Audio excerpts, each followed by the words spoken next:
Les jeunes, le résultat est juste incroyable. Genre la E30 est là, la jante est là. Oh my god. Bon, je vous montre ça. Shit.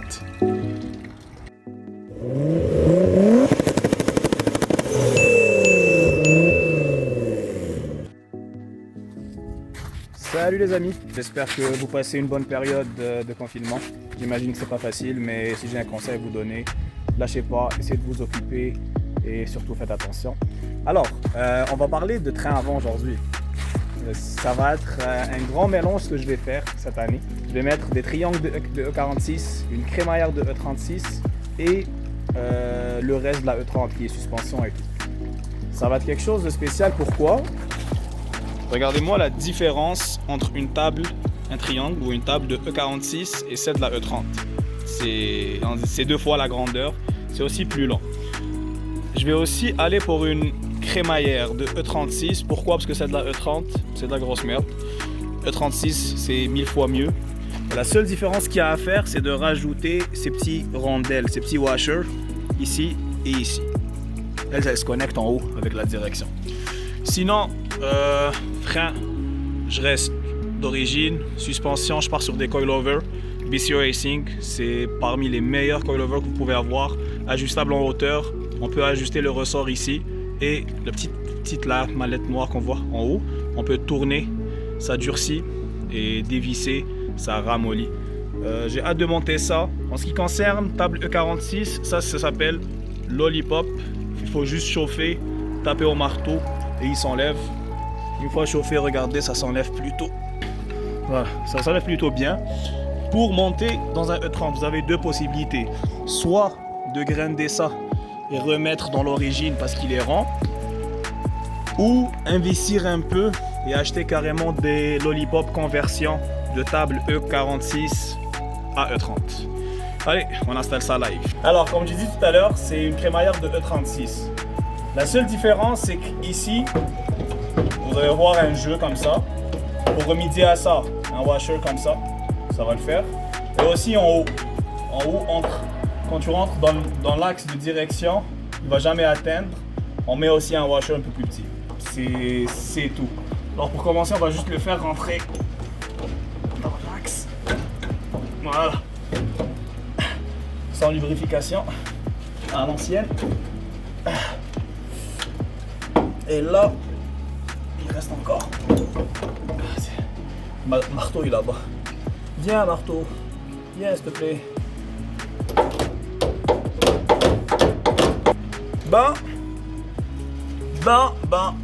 Après quelques coups de marteau, je pense qu'on est bon. On met la rondelle en haut. Rondelle là, shrik. À la dimension qu'il faut. Là, petit coup de marteau et vous jouez avec la crémaillère. C'est rentré. Même affaire. On met le washer. Bam. Et c'est rentré tout seul. Et on serre en dessous.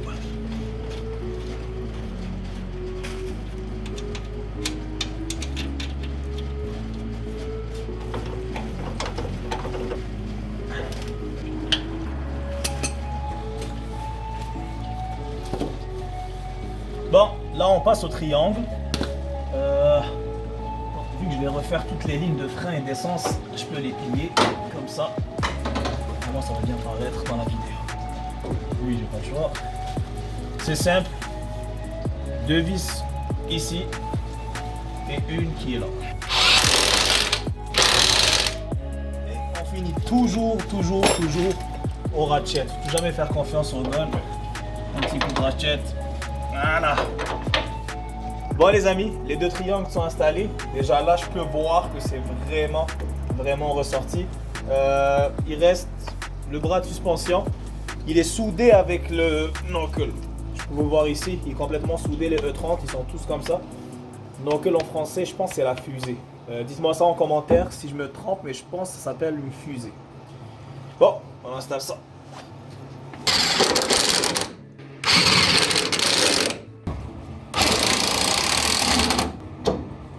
Je sais pas si vous remarquez, mais ma tie rod elle est légèrement comme ça par rapport à la crémaillère. Je l'ai fait exprès de faire rentrer la crémaillère. Après, je vais modifier mon point ici pour avoir plus d'angle. Avec la table de 46, ça va être parfait. Ça serait vraiment pour une prochaine vidéo. Les jeunes, le résultat est juste incroyable. Genre la E30 est là, la jante est là. Oh my god. Bon, je vous montre ça. Regarde-moi ça. Holy shit. Je commence déjà à imaginer la gueule qu'elle va avoir. Regarde-moi, genre. La roue est là. La voiture est là. Et en plus, j'ai pas encore modifié, comme je vous ai dit, mon encul pour vraiment avoir plus d'angle. Et je vous dirais que c'est pas dégoûtant comme angle parce que là, j'ai beaucoup d'espace. Là, c'est sûr qu'il va manger le marteau, lui. Mais le fait que j'ai du 15 pouces, je pense que ça va être quand même bien. Je vais avoir beaucoup d'espace pour aller chercher plus avec la roue. Là, je suis sur des spacers quand même gros. Je vais voir, j'ai des petits spacers là-bas. Je vais voir un peu pour vraiment essayer de le tomber le maximum et avoir un angle quand même assez correct. Mais c'est ça. Crémaillère installée, brake booster installé, les deux tables de E46, le lip-hop, c'est propre, c'est beau. Je suis pas mal très content du résultat, sincèrement. En tout cas, ça a été une petite vidéo genre comment installer les pièces mécaniques pour les personnes qui sont intéressées, comme ça, de savoir apprendre. Et aussi en même temps, s'il y a quelqu'un qui a une E30, c'est vraiment quelque chose de pas cher à faire et que je pense que ça va être très fiable parce que les tables en aluminium, c'est vraiment meilleur que des tables en métal. Crémaillère, c'est 10 fois mieux. Les lollipop positifs avec le offset, c'est encore meilleur. Fait que, le résultat va être pas mal bien. Je vous tiendrai au courant, ça c'est sûr. Si t'es pas abonné, tu sais mon ami, ça fait plaisir de voir le nombre d'abonnés monter. Un petit partage, ça fait aussi toujours plaisir. Un petit commentaire dans ton avis. Et je vous dis à la prochaine. Le projet continue. Salam.